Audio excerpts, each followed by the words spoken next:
안녕하세요. 주와 말씀의 교회 말씀 묵상입니다.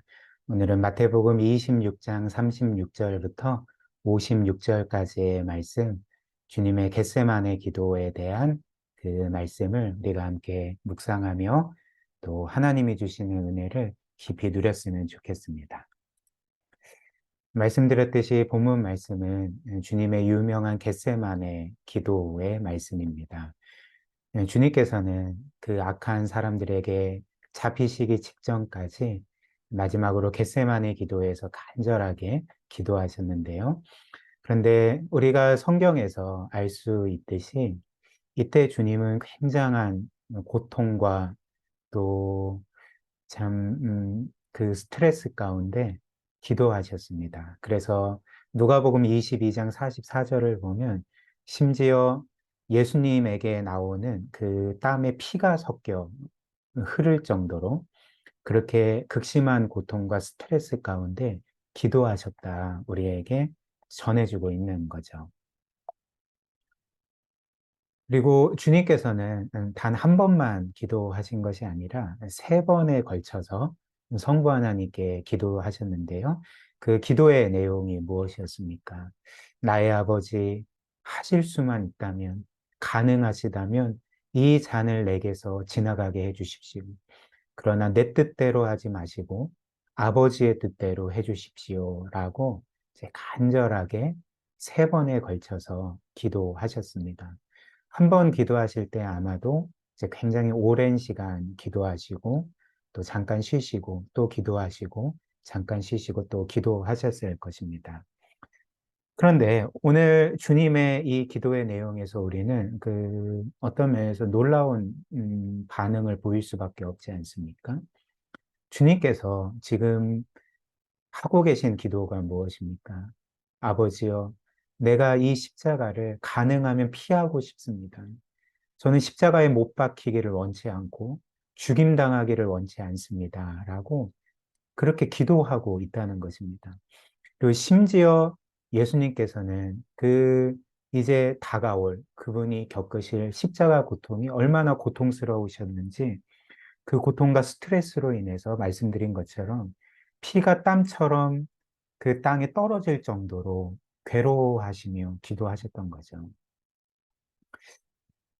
참, 우리는 여기에서 낯선 예수님의 모습을 보게 됩니다. 예수님은 지금까지 단 한 번도 그 어떤 두려움을 갖지 않은 채 늘 그 용기 있게 사역하시고 또 용기 있게 그 모든 반대하는 사람들과 맞서지 않으셨습니까? 그런데 지금 그 마지막 이 겟세마네 동산에서의 기도의 모습을 보면 예수님은 굉장히 두려워하시는 거죠. 그리고 그 십자가 죽음의 자리를 가능하면 피하고 싶어 하시는 모습을 보게 된다는 것입니다. 사실 예수님께서 승천하신 이후에 남은 제자들과 또 이후에 초대교회 성도들 중 많은 이들은 순교를 했습니다.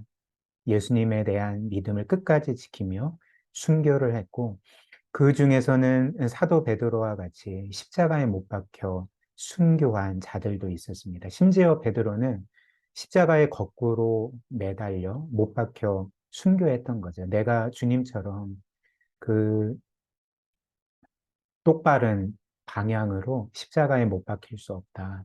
나는 거꾸로 십자가에 못 박혀 순교하겠다. 전승에 따르면 이렇게 그 고백하며 그 순교를 했다고 합니다. 그런데 역사의 증언에 따르면 이렇게 예수님의 제자들 또 초대교회 성도들 중에 순교한 이들이 오히려 담대함으로 물론 두려움도 어느 정도 있었지만 담대함과 또 기쁨과 천국을 바라보며 그리고 복음을 전하며 죽음을 맞이했다.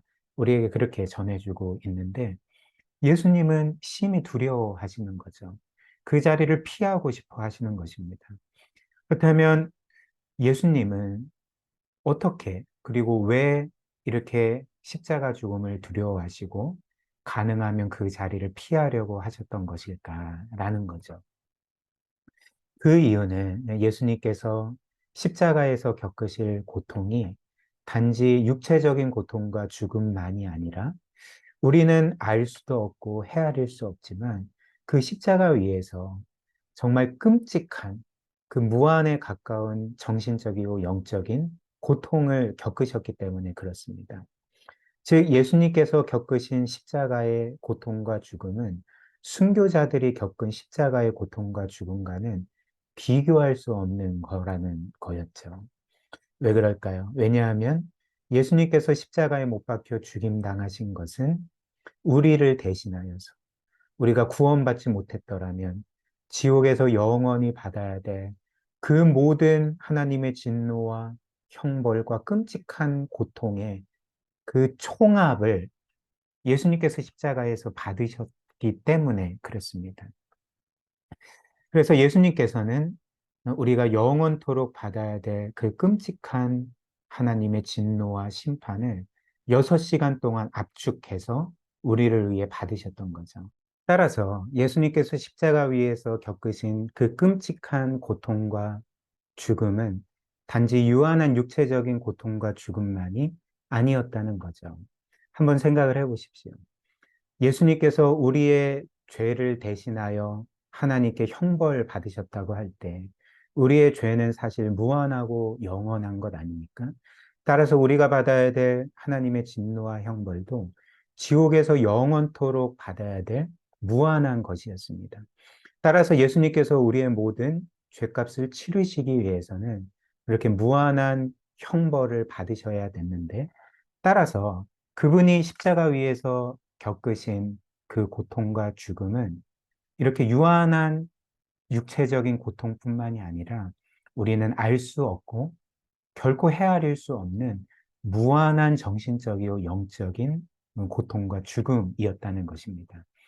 그런 그 무한한 고통과 또 죽음을 겪으셔야지만 예수님은 우리를 위한 죄값을 완전히 영원히 치르실 수 있었다는 거죠. 이런 이유로 예수님은 우리가 지옥에서 영원히 받았어야 할 그 영원한 무한한 진노와 형벌의 총합을 그분이 대신 받으실 때가 점점 다가오자 큰 두려움에 빠지셨던 것입니다. 그래서 떨며 괴로워하며 그렇게 정말 땅에 그 땀이 흐를 때 피같이 흐를 정도로 피가 섞여서 땅에 떨어질 정도로 그렇게 괴로워하며 이 잔을 내게서 거두어 주십시오라고 기도하셨던 거죠. 그러나 우리가 이후의 말씀에서 보는 것처럼 사실 예수님은 이 십자가 죽음을 얼마든지 피하실 수가 있었습니다. 즉 예수님께서는 53절처럼 내가 명하기만 하면 12군단 더 되는 천사들이 나에게 와서 나를 지킬 거다.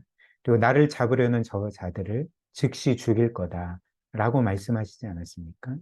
즉 예수님께서는 얼마든지 그 잔을 피하실 수가 있었습니다. 그리고 십자가의 고통과 그 죽음을 겪지 않으실 수 있었습니다. 그러나 예수님께서는 어떻게 하셨을까요? 자기 자신을 아무 저항도 하지 아니하시고 악한 자들의 손에 내어주시고 그리고 이후에 우리가 보는 것처럼 온갖 고초와 그 순환을 겪으시고 또 결국에는 십자가에 못 박혀 죽으심으로써 우리의 모든 죄값을 영원히 치르셨던 거죠. 그래서 요한복음 3장 16절 말씀처럼 그분을 믿는 자마다 그의 죄 때문에 정죄당하거나 결코 멸망하지 아니하고 오히려 하나님께 의롭다 선언받고 하나님의 자녀로 영원토록 받아들여져서 그 영원한 나라에서 삼위 하나님과 더불어 살게 해주셨던 거죠. 이것이 우리가 받은 은혜로 받은 구원이라 할 수가 있는 것입니다. 그 다음 우리는 이 본문 말씀에서 당시 제자들과 또 우리를 향한 주님의 온유하심을 보게 됩니다.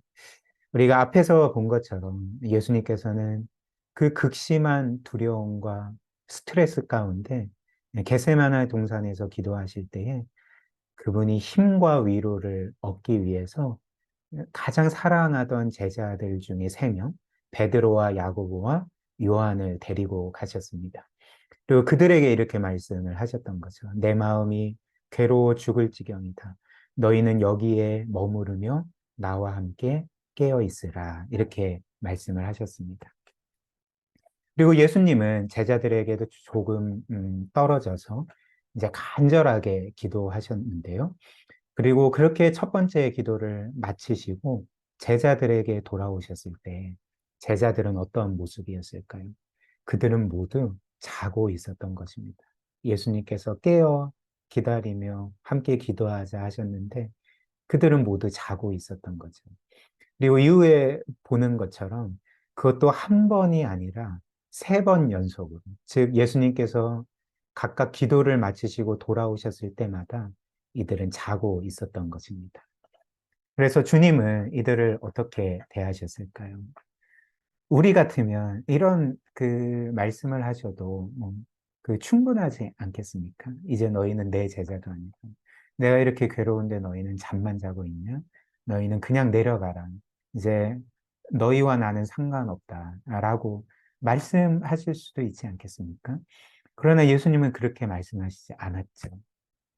도리어 이제 이렇게 말씀하십니다. 마태복음 26장 40절에서 41절. 그리고 제자들에게 와서 보시니 그들은 자고 있었다. 그래서 베드로에게 말씀하셨다. 이렇게 너희는 한 시간도 나와 함께 깨어 있을 수 없느냐? 시험에 빠지지 않도록 깨어서 기도하여라. 마음은 원하지만 육신이 약하도다. 즉 주님은 잠들어 있던 이들에게 깨어 기도하라. 시험에 빠지지 않기 위해서는 너희가 기도해야 된다. 라고 촉구하시면서 동시에 이렇게 말씀을 하셨던 거죠. 그럼에도 너희가 마음은 원하지만 육신이 약하구나. 이렇게 말씀하시면서 오히려 이들의 연약함을 헤아리시고 이해해 주셨던 것입니다. 그리고 주님은 두 번째 기도를 마치고 이들에게 돌아오셨을 때 여전히 자고 있었던 제자들을 깨우시지 않았습니다. 이것은 그 예수님께서 제자들에 대해서 자포자기하신 것이 아니었습니다. 오히려 말씀하신 것처럼 이들의 연약함과 피곤함을 이해하시고 헤아리셨기 때문에 이들이 그냥 쉬게 그렇게 하셨던 거죠. 그런데 사랑하는 여러분, 이는 우리도 신앙생활을 하면서 늘 경험하는 일이지 않겠습니까? 우리는 주님께서 제자들에게 하신 이 말씀, 마음은 원이로되 육신이 약하도다 라는 말씀이 어떤 것인지 잘 알고 있습니다. 왜 그럴까요? 왜냐하면 우리는 때때로 정말 주님의 뜻대로 살기를 원하고 순종하기를 원하지만 우리의 여러 연약함으로 인해서 그렇게 하지 못할 때가 너무나도 많기 때문에 그렇습니다. 그런데 만약에 이 주님의 말씀, 마음은 원이로되 육신이 약하도다 라는 이 말씀이 마음에 전혀 와닿지 않는 사람이 있다면 그는 둘 중에 한 경우일 것입니다. 그는 예수님처럼 완벽한 사람이어서 육신이 약하다는 말이 뭔지 모르는 사람이거나 아니면 단 한 번도 하나님의 뜻대로 살려고 한 적이 없는 사람일 것입니다. 그런데 전자는 있을 수가 없는 거죠. 예수님처럼 완벽한 사람은 없기 때문에 마음은 원이로되 육신이 약하다는 이 말씀이 그의 마음에 다가오지 않는다면 오히려 그것은 그가 단 한 번도 하나님의 뜻대로 살려고 하거나 순종하려고 했던 적이 없음을 보여주는 거죠. 그리고 이는 그가 실제로는 거듭나지 못한 영적 생명이 없는 사람이라는 것을 보여주는 증거라 할 수가 있는 거죠. 그러나 주님은 우리 안에 있는 순종하고자 하는 마음뿐만이 아니라 그 마음대로 순종하지 못하는 우리의 연약함을 너무나도 잘 이해하십니다. 헤아리시고 우리를 계속적으로 온유함으로 대하시는 거죠. 히브리서 4장 15절 16절입니다. 우리에게 있는 대제사장 예수 그리스도는 우리의 연약함을 동정하지 못하실 리가 아니요 모든 일에 우리와 똑같이 시험을 받으시니로되 죄는 없으시니라. 그러므로 우리는 긍휼하심을 받고 때를 따라 돕는 은혜를 얻기 위하여 은혜의 보좌 앞에 담대히 나아갈 것입니다. 주님께서 우리의 연약함을 아시고 이해하시고 헤아리시고 동정하시는 분이기 때문에 주님은 제자들에게 마음은 원이로되 육신이 약하구나 라고 말씀을 하셨고 또 연약함과 실패 때문에 괴로워하는 우리를 늘 위로하시고 동정하시고 힘을 북돋아 주실 수 있는 우리의 구세주이시라는 것이죠. 물론 우리는 주님의 이런 온유하심을 우리의 죄와 불순종을 정당화하는 도구로 악용해서는 안 됩니다. 즉, 우리는 이렇게 말해서는 안 된다는 거죠. 아, 그래. 내가 연약하니까 죄를 짓는 거지. 뭐 어쩌겠어. 이런 식으로 말하면 안 된다는 거죠. 만약 우리가 이런 마음과 태도를 갖는다면 이것은 그 무엇을 의미하는 것이겠습니까? 우리에게는 그런 하나님의 뜻대로 살고자 하는 마음도 없음을 보여주는 거죠. 이런 우리에게 주님은 마음은 원이로되 육신이 약하구나 라고 말씀하시지 아니하시고 도리어 우리에게 이렇게 말씀하실 것입니다. 너희는 마음도 없고 육신도 약하고 죄악되구나 라고 우리를 책망하실 것입니다. 따라서 우리가 정말 우리를 향한 오늘 본문 말씀이 우리에게 알려주는 정말 죽기까지 우리를 사랑하신 그 주님의 사랑과 은혜를 정말 안다면 주님께서 우리를 위해 그 두려움 가운데서도 끝까지 십자가의 무한한 고통과 형벌을 견디시고 죽으심으로써 우리를 구원하셨다는 것을 우리가 정말 믿는다면, 그리고 여전히 연약한 우리를 온유함으로 대하신다는 것을 우리가 정말 믿는다면, 그래서 이 모든 사실이 우리의 심령을 변화시킨다면, 우리는 결코 우리의 연약함을 구실로 삼아서 우리 죄를 정당화하지 아니하고 도리어 주님의 그 사랑과 은혜가 너무나도 감사해서 최선을 다해 주님의 뜻대로 살려고 애쓸 것입니다. 우리 함께 기도할까요? 틴켈러 목사님께서 종종 하셨던 말씀, 즐겨 하셨던 말씀이 복음은 모든 것을 변화시킨다. 우리의 삶 전체를 변화시킨다 였습니다. 하나님께서 우리를 지극히 사랑하셔서 우리의 행위가 아니라 그리스도께서 이루신 구원으로 우리를 영원히 용서하시고 의롭다 선언하시고 자녀로 삼아주셨다는 이 복음으로 인해 늘 우리의 이 영혼과 내면이 변화되도록, 그래서 점점 거룩하고 순종하는 삶을 살게 해달라고 오늘 우리 함께 하나님의 은혜를 구하며 같이 기도했으면 좋겠습니다.